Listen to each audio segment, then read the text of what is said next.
है, एक सूता हो गया, चक्कू या हंसिया हो गया, झाड़ू हो गया, और कौन कौन सा आप लोग जानते हैं महिलाएं कि एक रसोई में क्या क्या सामग्री हमको उपयोग में आता है, वे सब सामग्री आपको एक साथ लेके आना है।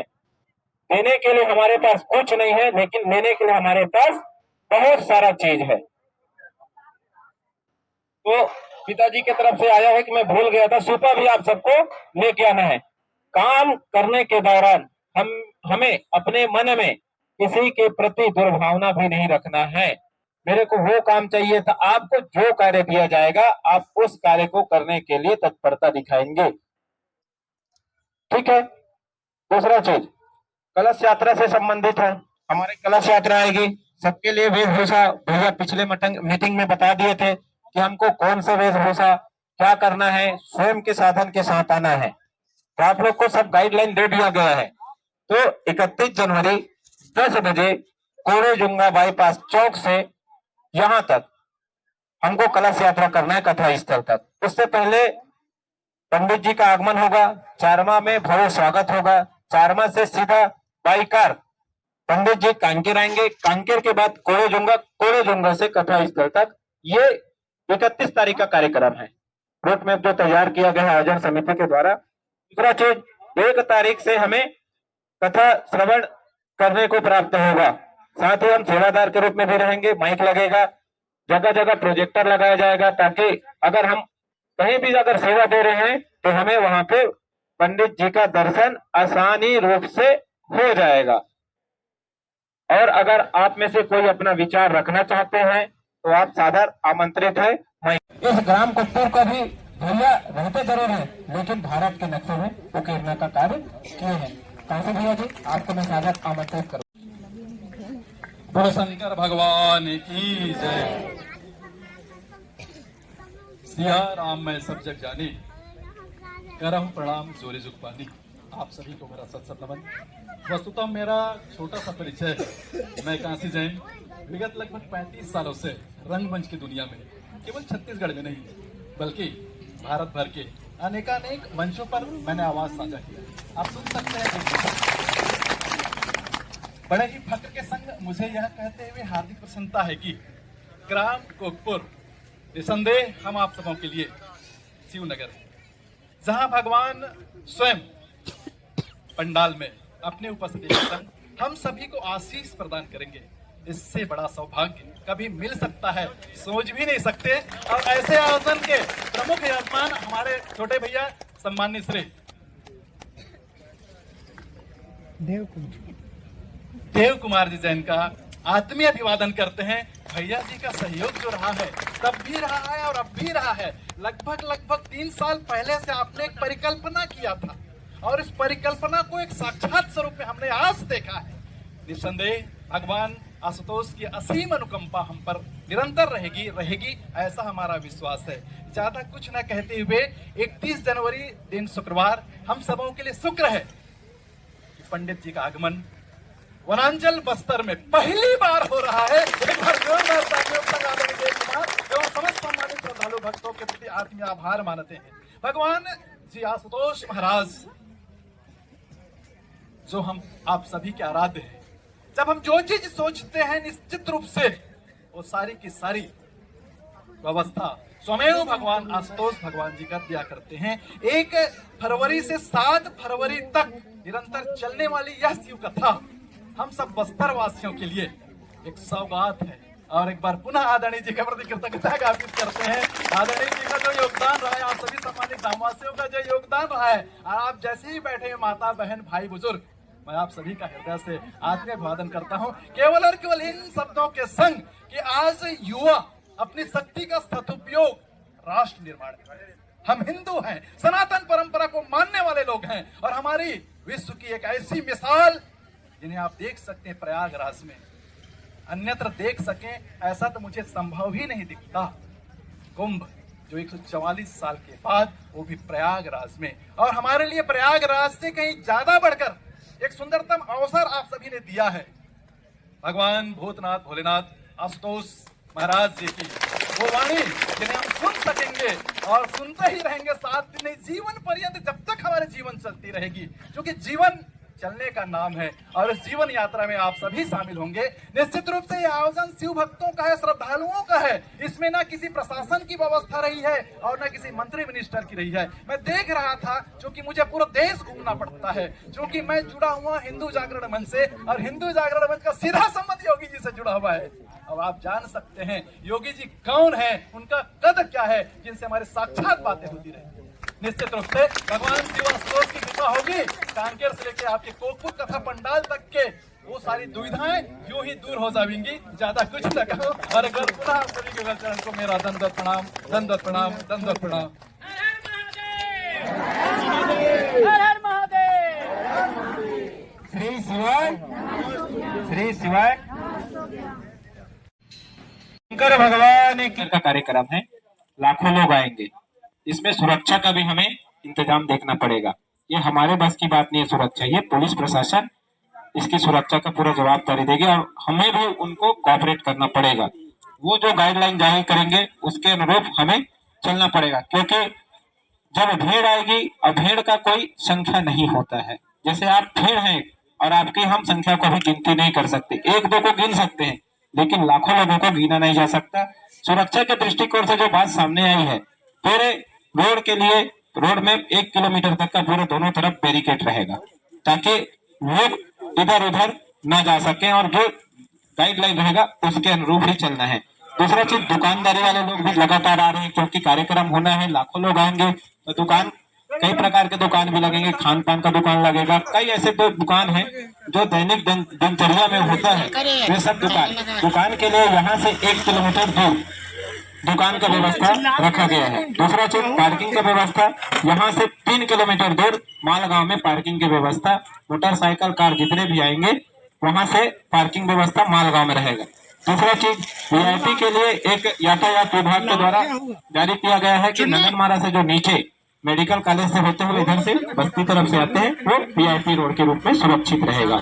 तो इस तरह से रोड के गाइडलाइन भी जारी कर दिया गया है, लेकिन संपूर्ण रूप से भी फेसबुक, व्हाट्सएप या किसी भी प्रकार के प्लेटफॉर्म में नहीं बताया गया है। अभी आप लोग को हम बता रहे हैं कि अगर आप कोई बताना चाहें, मालगांव में पार्किंग है, सगे संबंधी दूर दराज जाने वाले तो गाड़ी कहाँ रखेंगे, पार्किंग कहाँ रहेगा, तो इसकी व्यवस्था कहाँ रखा गया है, मालगांव में। मालगांव में आप लोग को वहाँ पे फ्लेक्स के माध्यम से बता दिया जाएगा कि यहाँ पे पार्किंग व्यवस्था किया गया है। दूसरा चीज, जो वीआईपी रोड रहेगा उसमें कामकाजी लोगों को, जो ग्राम के कामकाजी रहते हैं उन लोगों को सुविधाएं मिलेगा। एक सेकंड, गड्ढा भी दिख रहा है, आप लोग सब घूम के देखे हैं ना, कई जगह गड्ढा है। तो हमारे भैया की तरफ से कहना ये है, आज रात्रि में पानी डाला जाएगा, रोलर का व्यवस्था कर दिया गया है, बराबर उसमें पानी डाल के रोलर चला दिया जाएगा ताकि जो गड्ढा है समतल हो जाए, बराबर बैठ सके और बिछा भी सकेंगे वहाँ पे चटाई। तो इस तरह से पूरी तैयारी यहाँ पे की जा रही है। आप ये जो पंडाल देखेंगे, इधर रसोई का स्थान रहेगा रोड के इस पार, और जो रोड के इस पार है ये कथा श्रवण करने के लिए रहेगा। ये जो खाली जगह आपको दिख रहा है ना, जहाँ पे पंडाल नहीं लगा डैम किस पर, यहाँ पर भी पंडाल लगेगा, क्योंकि दूर दराज से आएंगे तो वो लोग खुले आसमान के नीचे धूप में नहीं रहेंगे, क्योंकि गर्मी का दिन आ रहा है, लगातार धूप तेज होते जा रहा है। और कोई प्रश्न है आप लोगों का तो खड़े होकर मुझसे पूछे, ताकि उसका मैं जवाब आप लोग को प्रदान कर सकूं। तो आप कोई को मालूम नहीं रहता है तो धोखे का शिकार भी होते हैं, क्योंकि कार्यक्रम होगा तो चोर उचक्के भी आते रहते हैं, चैन स्नेकर भी आएंगे, तो सावधानी हम सबको बरतना है। साथ ही हमारे साथ जितने भी सगे संबंधी भी रहेंगे उन तक भी ये मैसेज आपको पहुंचाना है कि अगर आप कथा सुनने आएंगे तो अपने जो कीमती सामान है, जेवरात, उसको घर में आप रख के आएंगे, ना कि अगर हमारे घर भी ना लाना बोला, अगर किसी के घर ठहरने के लिए भी आ रहे हो ना, उसको भी बोल देना आप अपने घर में सुरक्षित करके आइए, ठीक है। तो ये सारा चीजों को सुनिश्चित करना है, क्योंकि छोटी छोटी जो बातें रहती है हमारे ध्यान में भी नहीं रहता है, तो कई ऐसे व्यक्ति हैं जो हमें ये सारा जानकारी प्रदान करते हैं। अच्छी जानकारी मिला ना अभी कि अपने साथ जो कीमती सामान है, सोना चांदी जेवरात, जो महिलाएं का आभूषण होते हैं, उसे अपने साथ कथा स्थल तक नहीं लाना है। सादगी पूर्ण आपको आना है और अपनी सेवा सहभागिता देना है, ताकि वो आसानी से जा सके और आ सके। ग्रास और रोड की तो तो रोड की मरम्मत कुछ दिनों में, 1-2 दिन में ऐसे हो जाएगा तो उम्मीद है अपने को कम से कम चलने लायक तो बन जाएगा। और मैं आयोजन समिति से निवेदन करूंगा कि कम से कम ये 7 दिन 8 दिन प्रशासन से मांग करे कि ये रोड में कम से कम बाईपास रोड तक डेली सुबह शाम पानी की बच सके। रोड में डाली इतना धूल उड़ता है कि तो धूल ना उड़े, इसका जो है कम से कम नगर पालिका वगैरह या पंचायत के माध्यम से इस रोड में पानी 2 बार डालवाने की कृपा करेंगे। यही मेरे माता भाइयों बहनों, सबसे पहले मैं आयोजन करता देव कुमार देव को मैं कोटि कोटि बधाई देता हूँ, धन्यवाद देता हूँ। उसके लिए एक बार जोरदार ताली बजा। और आयोजन करता हमारे देव कुमार जी से मेरा निवेदन है कि जो महिला पुरुष चल नहीं सकते 2-3 किलोमीटर के लिए कुछ आने जाने का व्यवस्था मेरा सुझाव है करें।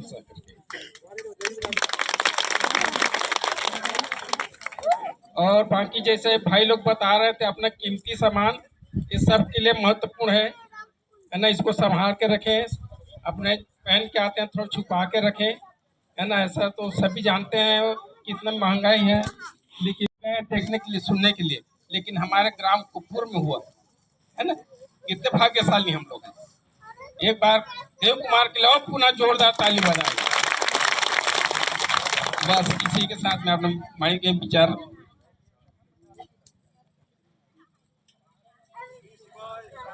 ये 10-20 हजार पूरा जो 27 मन पूरा कब्जा करके रखे रहता है नी। तो थोड़ा थोड़ा दिन भर भाई दूसरा ला भी मौका दे करो, कब्जा ला छोड़ बाहर से भी कोई आता है मौका हमारे यहाँ के मन में भी मौका मिले अंदर में बैठे के, बस इतने की श्री शिवाय नमः।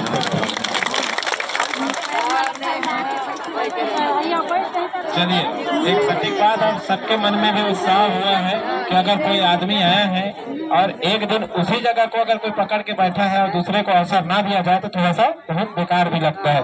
तो उनको भी अवसर मिला जाए, रोटेशन कर लें। अगर आप पहले दिन वहाँ बैठे हैं तो आपको स्थायी रूप से उस जगह में नहीं बैठना है, अस्थायी जगह को रखना है। आयोजक समिति के सभी सदस्य इस बात को गंभीरता से लेंगे और ध्यान भी देंगे। और आप सब तो सेवादार हो, अच्छी बात तो आपके सामने ही आ गया है, आपका सभी को संभालना है, सीधा से देखना है और बताना है कि रोटेशन कर दीजिए दीदी बहनी भैया भाई जैसे भी है। आज आप यहाँ हो तो कल आपको पीछे जाना है, क्योंकि जो नया मेहमान आएंगे वो लोग आगे आएंगे। तो हम सबको ही रखना है इसको ध्यान। अरे नहीं मानेगा, नहीं करेगा। चलिए, एक पार्किंग व्यवस्था का अभी आपको मैं फिर एक बार पुनः जानकारी देना चाहता हूँ कि हमने अभी सिर्फ पूर्व दिशा के बारे में ही जानकारी दिया था। पूर्व दिशा मतलब पार्किंग के बारे में। अब दूसरा पार्किंग कहाँ से है? पीछे तरफ से, ठीक है। जो देवरी भानु प्रतापपुर से इधर से आने वाले रहेंगे उनके लिए बाजार पारा में व्यवस्था रखा गया है। महाराज जी के आने जाने के लिए कुपुर जो बड़ा तालाब है उसके नीचे से VIP एक मार्ग है, पंडित जी वहां से आएंगे और बाकी जो जितने भी श्रद्धालु रहेंगे वो पीछे से आएंगे और उनका देवरी में रखा गया है। यहाँ की दूरी लगभग, यहाँ भी 3 किलोमीटर की दूरी लगभग तय करना पड़ेगा कथा स्थल के लिए। चलिए दीदी का सुनते हैं क्या विचार व्यक्त करते हैं दीदी। श्री शिवाय नमस्ते। मैं श्री शिव सेवा समिति की श्रीमती मंजू गुप्ता बोल रही हूँ और मैं ये चाहती हूँ हम लोगों की सेवा समिति के द्वारा, मैं ये चाहती हूँ कि सभी सेवाधारी महिलाओं के द्वारा 2-2 दिन का समय यदि एक जगह सेवा देने का दे दिया जाए तो कैसा रहेगा सर? 2 दिन ये सेवा समिति पंडाल में सेवा दे, 2 दिन रसोई में, 2 दिन इधर, तो सभी को मौका मिलेगा, सभी को मौका मिलेगा। हमारे द्वारा सेवा दिया जा रहा है। 2 बाइक हमारी स्कूटी लगेगी, जो नहीं आ पाती बुजुर्ग महिलाएं उनको लाने ले जाने के लिए हमारी 2 स्कूटी लगेगी सहयोग में, और 2 व्हील चेयर की व्यवस्था भी हम लोग कर रहे हैं। जो नहीं आ पाते विकलांग उनको हम हमारी सेवा समिति की महिलाएं स्वयं लेके आएंगी व्हील चेयर बिठा के। ये हमारे द्वारा सेवा दी जा रही है। श्री शिवाय नमस्ते। हर हर महादेव, हर हर महादेव। दूसरा चेक 1 दिन 2 दिन, ये किस तरह से आपका सेवा रहेगा उसके हिसाब से 300 लिया जाएगा। 7 दिन देंगे उसके लिए अलग व्यवस्था रखा जाएगा, 1 दिन देंगे उसके लिए, 1 दिन आएंगे तो पार्किंग व्यवस्था है। अगर आप 7 दिन सेवा देना चाहते हैं उसका अलग से पार्किंग व्यवस्था आप लोगों के लिए किया जाएगा। ठीक है, वो आयोजक समिति देखेगा उसको। ठीक है। दूसरा दीदी, जैसे अभी आपका सवाल था कि कार्यकर्ता हम वहाँ से कैसे आएंगे करके, तो आप भी कार्यकर्ता हैं और जो बाहर से आएंगे उन लोग भी कार्यकर्ता है। ऐसा नहीं कि हम लोग कार्यकर्ता में सिर्फ हम ही लोग सहयोग करेंगे, बाहर से आएंगे उन लोग भी चल के ही आएंगे।